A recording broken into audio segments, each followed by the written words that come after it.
नमस्कार दोस्तों। आज आपको बताऊंगा कि अगर आप ताजमहल घूमने जा रहे हैं तो आपको क्या करना चाहिए और क्या नहीं करना चाहिए। क्यों? क्योंकि मैं अभी 19 और 20 को ताजमहल का जो है ट्रिप लेके आया हूँ, घूम के आया हूँ अपने दोस्त के साथ। उसका ब्लॉग आ जाएगा आज या कल।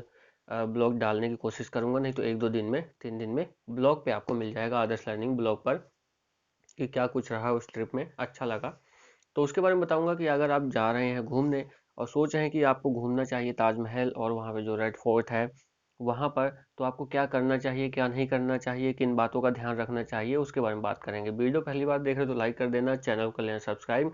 आपको बता दूं, गूगल एडसेंस का जो डिसेबल हुआ है वो अभी तक उसका कोई अपडेट नहीं है, तो कंटिन्यू वीडियो इस पर ही चल रही हैं। बाकी जो भी डिसीजन वहाँ से आता है मैं आपको बता दूंगा। जो लोग मुझे रेगुलर देखते हैं, ये इन्फॉर्मेशन उनके लिए थी। तो स्टार्ट करते हैं कि अगर आप ताजमहल घूमने जाते हैं तो आपको सबसे पहली चीज़ क्या करना है। आप अगर चाहे बस की टिकट बुक कर रहे हो या फिर ट्रेन की कर रहे हो, दोनों में से आप जो काउंटिंग है, यानी टाइम की, 1 बज रहा है, 2 बज रहा है, 3, 4, 5, 6, 7, 8, तो आपको बता दूं, सबसे पहले ध्यान देना कि 24 घंटे जो होते हैं वो चलते हैं किस में, आपके ट्रेन में और बस में। तो आपको देखना है कि अगर जैसे मान लीजिए 1 दिन का ट्रिप आप बना रहे हैं, तो अगर मॉर्निंग की टिकट इधर से करोगे तो 8:35 की ठीक है। लेकिन अगर आप सोच रहे हो कि शाम की 4 बजे की हम टिकट करें वहां से यहाँ आने के लिए, तो आप उसमें ये ध्यान दीजिए कि वहां पे 16 बज रहा हो, 4 ना बज रहा हो, क्योंकि वो आपकी सुबह की 4 बजे की ट्रेन हो जाएगी, जो कि आप यहाँ से उधर पहुंचेंगे उससे पहले वो इधर आ जाएगी, दिल्ली। अभी दिल्ली का एग्जाम्पल दे रहा हूँ, या जहाँ भी आप लोकेशन जाते हैं। तो आपको वो ध्यान देना है कि आप अगर सेकेंड हाफ की ट्रेन वापसी की बना रहे हैं, या फिर उसी दिन रात की ट्रेन कर रहे हैं, तो अगर 4 बजे की कर रहे हैं तो 16 बजना चाहिए, 9 बजे की कर रहे हैं तो 21 होना चाहिए, और 6 बजे की कर रहे हैं तो 18 बजना चाहिए, 18 बजे की ट्रेन होनी चाहिए। ऐसा आपको ये ध्यान में रखना है, क्योंकि इससे काफ़ी मनी वेस्ट होती है लोगों की। मेरी भी एक बार हो चुकी है, इससे पहले जब गया था तब। इस बार मैं जा रहा था, टिकट बुक कर रहा था, तो जो मेरा दोस्त था, जो कि ब्लॉग में आप उसको देखने वाले हैं, तो वो क्या कहते हैं, वो कह रहा था कि भाई 8 बजे की, 8 बजे कह रहा हूँ, 5 बजे की या कुछ की जो है उधर से वापसी की ट्रेन है, पहले वो बुक कर लो, फिर उसके बाद जाने की बुक करेंगे। तो मैंने कहा भैया वो शाम के 5 बजे की नहीं है, वो मॉर्निंग की 5 बजे की है, क्योंकि वो 5 बज रहा है। और 1, 2, 3 ये मॉर्निंग वाला 1, 2, 3 होता है, 12 बजे तक पीएम होता है, 12 के बाद फिर 13 बज जाता है, दोपहर का 1 बजे। तो ये सर्कल जो है आपको याद रखना है। अब बात करते हैं, आप वहाँ पहुँच गए। वहाँ पहुँचने के बाद आप, तो अगर कैब वगैरह बुक करते हैं, या पूरा टूर ही आप चाहते हैं कि पूरा अगर आपको घूमना है तो कैब बुक करते हैं, तो कोई प्रॉब्लम नहीं है। आप डील करिए उनके साथ, जो भी वहाँ पर हैं, जो कैब देते हैं, जो आपको गाड़ी देते हैं, उनसे बात करिए। आपको करना ही है तो कर लीजिए। अब बात कर लेता हूँ कि अगर आपको मनी सेविंग करनी है तो, यानी कि पैसे बचाने हैं और खुद से ही आपको प्रिपेयर करना है प्लान, तो क्योंकि हमने प्रिपेयर किया अपने आप प्लान, तो हमने कई सीधे सीधे बात करें तो, जो वैन में जाते पूरे आगरा घुमाने का, मेरे ख्याल से मैं जब 2 साल 3 साल पहले गया था तो 900 रुपये लिए थे, हम 5 लोग थे।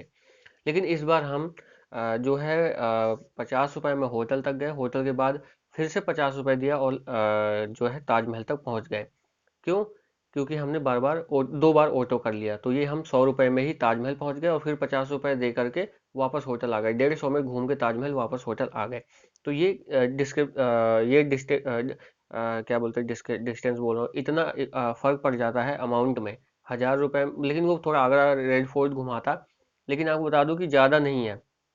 मान लीजिए आप आगरा कैंट या रेड फोर्ट उतरते हैं, जो कि आगरा में है, वहाँ से आगरा कैंट से 6 किलोमीटर समथिंग ही है आपका ये ताजमहल।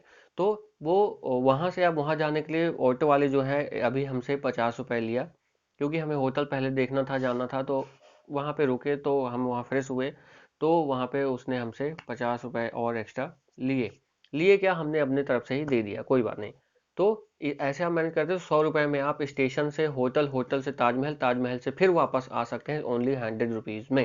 तो ये आपको भी ध्यान रखना है, अगर आपको वहाँ के बारे में नहीं पता है तो। तो ये हो गया ऑटो का। और डिस्टेंस का तो आपको बता दूं, हाँ, रेड फोर्ट अगर रेलवे स्टेशन है, और या फिर बस स्टॉप है, या फिर प्राइवेट बस स्टॉप है, और आपको बता दूं सरकारी बस स्टॉप से आगरा 10 किलोमीटर है, तो उसको ध्यान रखना है आपको। और जो है 6 किलोमीटर ही है। तो इस चीज़ को अपने माइंड में रखिए कि जो भी चीज़ें हैं ताजमहल के आसपास वो अराउंड 6 किलोमीटर में ही है। तो उसी हिसाब से आप किसी को भी वहाँ पर पैसे दें और पैसे ना दें। उससे आप डिसाइड कर लीजिए कि इतने किलोमीटर का कितना ही हो जाएगा। बाकी हाँ, टूरिस्ट प्लेस है तो थोड़ा महंगा थोड़ा बहुत तो चलता है, लेकिन इतना भी नहीं चलता। अब बात कर लेते हैं कि ताजमहल का टिकट वगैरह का क्या है। तो टिकट आप ऑनलाइन बुक करते हैं तो 50 रुपये है नॉर्मल के लिए। लेकिन अब शायद सुनने में आया है, हमें कंफर्म हमने नहीं किया क्योंकि कोरोना काल था अभी, तो 5,000 ही लोग जा सकते थे और ज़्यादा बातचीत भी नहीं कर रहे थे, डिस्टेंस थोड़ा मेंटेन हो रहा था। डिस्टेंस क्या मेंटेन हो रहा था, हालांकि सोशल डिस्टेंसिंग की धज्जियां उड़ रही थी, लेकिन 5,000 लोग ही एंटर कर सकते थे पर डे के हिसाब से। अभी कोरोना जो है, कोरोना काल में, यानी कि जब से अभी जो ये कोरोना काल चल रहा है, तो 5,000 लोग ही एंटर कर सकते हैं। लेकिन उसमें भी थोड़ा सोशल डिस्टेंसिंग की हालांकि थोड़ी धज्जियां उड़ी, लेकिन बहुत मैनेजमेंट तरीके से सब लोग सैनिटाइज वगैरह कर रहे हैं। तो ये सब चीज़ें चल रही थी। उसके बाद आप आगे बढ़िए। और ये टिकट जो मैंने बोला अभी 250 है कि क्या है, उसका अभी हमने कंफर्म नहीं किया क्योंकि ज़्यादा वहाँ बातचीत कोई कर नहीं रहा था। हम काफ़ी डिस्टेंस में रहकर अपना नोट डाउन डॉक्यूमेंटेशन ये सब करा रहे थे। टिकट की बात कर लेते हैं। टिकट ऑनलाइन बुक करते हैं तो 45 रुपये आपको देना होता है इंडियन के लिए, और फॉरेनर के लिए तो महंगा है, वो छोड़ देते हैं, हमें उसके बारे में बात नहीं करनी चाहिए। तो 45 रुपये ऑनलाइन, 50 रुपये ऑफलाइन अभी के हिसाब से, लेकिन सुनने में आ रहा है कि 250 कर दिए गए हैं।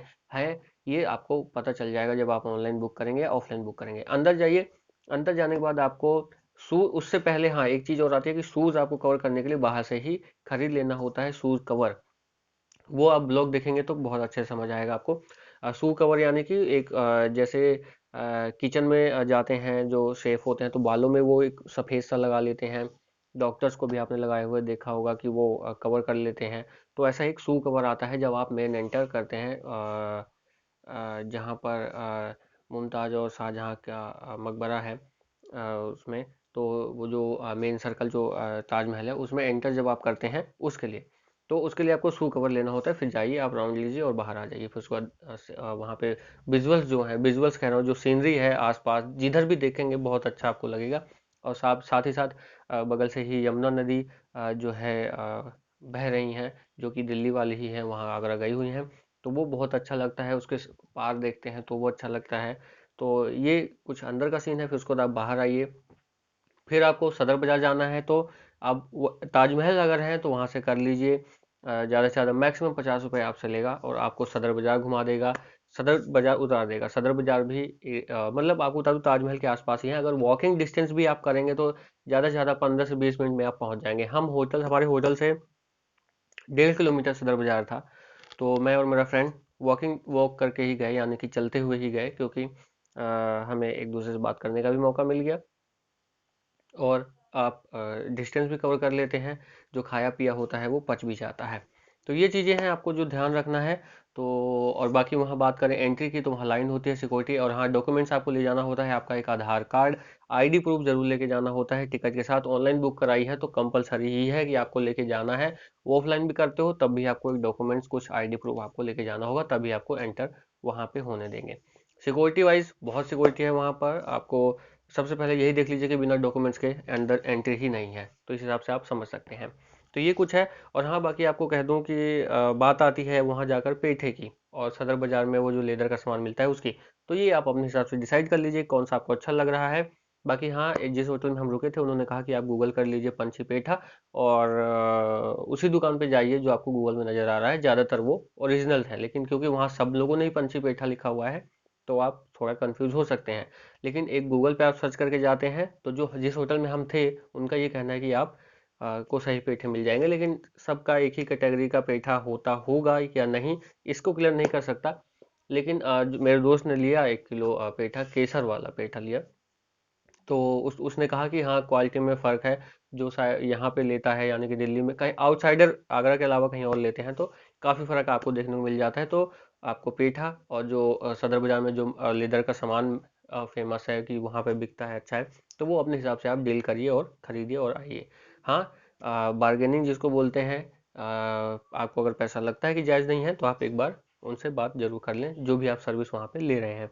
खाने के मामले में आपको बात करूँ तो हमने खाना जो वहाँ पे खाया, बिरयानी खाई, वेज बिरयानी खाई। तो वो बहुत ही अच्छी थी, ओनली 20 रुपीज़ में। फिर उसके बाद हमने बादाम शेक पिया, प्योर, मतलब आप समझ सकते हैं, यहाँ दिल्ली की बात करूँ तो दूध की तरह होता है वो जो बादाम शेक होता है। वहाँ पर आपको बता दूँ, दही था, दही दही की तरह था वहाँ पे बादाम शेक, इतना गाढ़ा था। तो खाने के मामले में क्वालिटी वगैरह वहाँ पे बहुत अच्छी है।